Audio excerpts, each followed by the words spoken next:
পিলখানা হত্যা মামলায় কারাগারে থাকা বিডিআর সদস্যদের অবিলম্বে মুক্তির দাবি জানিয়েছে বিডিআর কল্যাণ পরিষদ। সকালে প্রেস ক্লাবে আয়োজিত এক সংবাদ সম্মেলনে বিজিবির নাম পুনরায় বিডিআর করা সহ ৮ দফা দাবি তোলেন সংগঠনটির নেতারা।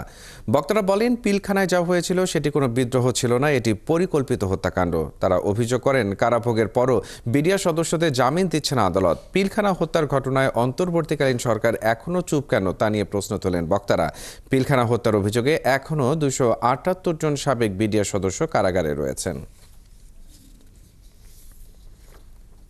মেশিন দিয়ে তাদেরকে ছিদ্র করা হয়েছে এবং গরম পানিতে তাদেরকে হিট দেওয়া হয়েছে এবং আয়ুপথে ডিম দেওয়া হয়েছে। এই কঠিন নির্যাতনগুলো স্বীকার করেও আমাদের বিডিআর সদস্যরা এখনো বেঁচে আছে এবং ভবিষ্যতেও তারা বাঁচার স্বপ্ন দেখেন। আমাদের কারা নির্যাতিত ভাইরা যেন সকল প্রকার মামলা থেকে অব্যাহতি পেয়ে যেন পুনরায় আমাদের মাঝে ফিরে আসতে পারেন এবং তার সাথে সাথে তাদেরকে জামিনের মাধ্যমে মামলা থেকে অব্যাহতি দিয়ে পুনরায় যেন তাদের সম্মান ফিরিয়ে দিয়ে তাদেরকে চাকরিতে পুনর্বহাল করা হয়।